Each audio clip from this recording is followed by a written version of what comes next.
Attention, dorénavant, à partir du 2 novembre, la péniche, le balisier du quai, vous attend au 52 quai Point du Jour à Boulogne-Billancourt du mercredi au samedi. Restauration, Guadeloupe, Martinique, Guyane et Réunion. Attention, ouverture du mercredi au vendredi de 12h à 15h, du jeudi au samedi de 19h à 22h, plus ambiance discothèque jusqu'à 2h du matin, tous les vendredis et samedis. La péniche, le balisier du quai, infoline 01 42 53 21 63.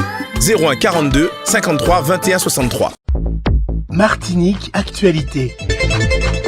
L'heure de votre journal local de l'après-midi sur KMT Télé Pays Nou.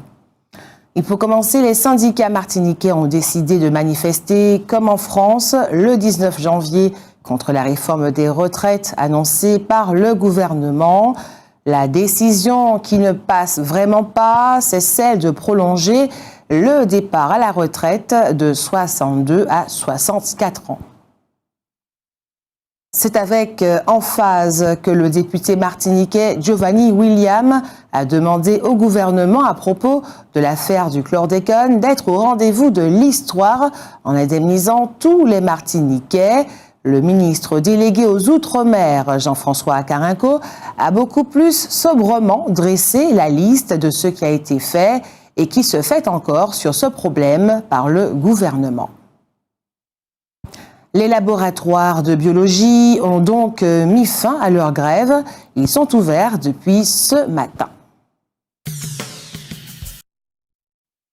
L'association Anticorps a porté plainte. 40% des sommes perçues par la SME, la Société martiniquaise des eaux, semblent s'être évaporées sans qu'aucun service n'ait été rendu aux Martiniquais. Elle demande qu'une enquête soit ouverte pour savoir où est passé cet argent. En finale de la Coupe Vive, le club franciscain va rencontrer le Golden Lions de Saint-Joseph. Le vainqueur va affronter le club guyanais, l'Étoile de Matoury. Le samedi 14 janvier, à partir de 19h, une soirée slam est organisée au centre culturel de Petit Bambou au Lamentin par la Slama. Toujours au Lamentin et toujours samedi, une marche sportive de 13 km est organisée avec un départ à 19h de la place du Calbassier. C'est la marche sportive de Noupassav. Une deuxième séance de travail relative à la Nuit des Champions se déroule aujourd'hui, mercredi 11 janvier, à 18h à l'IMS. Le ministre délégué aux Outre-mer, Jean-François Carinco, sera en Martinique demain, jeudi. Bien entendu, plusieurs séances de travail sont prévues avec les décideurs locaux, notamment les politiques. Ce sont plus de 10 000 personnes qui ont participé au Festi-Roi, ce défilé de carnaval organisé au Lamentin dimanche dernier. C'est à partir de 2030 que l'âge légal de départ à la retraite sera définitivement à 64 ans.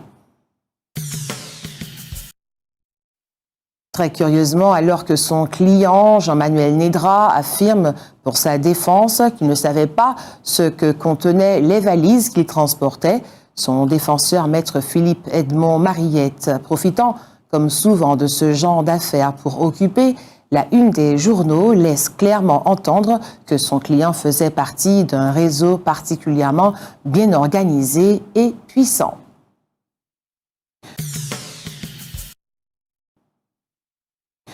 Dans 3 communes du Nord Caraïbes, Carbet, Prêcheur et Bellefontaine, ont été installées des boîtes à livres qui permettent aux habitants de se procurer des livres à n'importe quelle heure.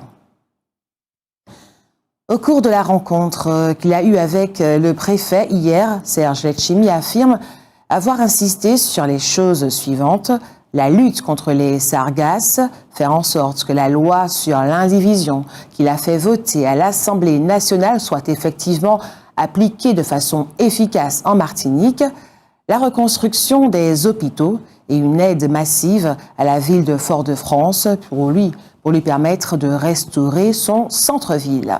2 des 3 députés que compte la Martinique étaient à Cayenne avec d'autres députés des Outre-mer pour faire front commun face à l'État sur un certain nombre de problèmes. Le Martiniquais William Giovanni avait préféré, lui, se rendre à l'Assemblée nationale où il a demandé au gouvernement de ne pas louper les rendez-vous avec l'histoire que constitue, selon lui, l'affaire du chlordécone. Un professeur spécialisé dans cette discipline se trouve actuellement en Martinique. Il opère les verges défaillantes pour une raison ou pour une autre, notamment à cause du cancer de la prostate. À cette occasion, il s'est révélé qu'un homme peut, aidé par un petit appareil qu'on lui met dans l'estomac, bénéficier d'une érection sans limite dans le temps. On peut se demander si cette technologie est davantage au service des hommes qu'à celui des femmes. Le groupe Renaissance nous a fait parvenir un communiqué dont nous vous livrerons l'essentiel demain dans notre grand journal. Il explique qu'il est profondément en désaccord avec les diverses déclarations des membres de la majorité actuelle à la CTM et son président. Et ça y est, à cause de l'extraordinaire battage fait autour du chlordécone, notre banane, pourtant pas touchée par ce fléau, commence à rencontrer une certaine suspicion chez les acheteurs en France. En gros, nous nous sommes tirés une balle dans le pied.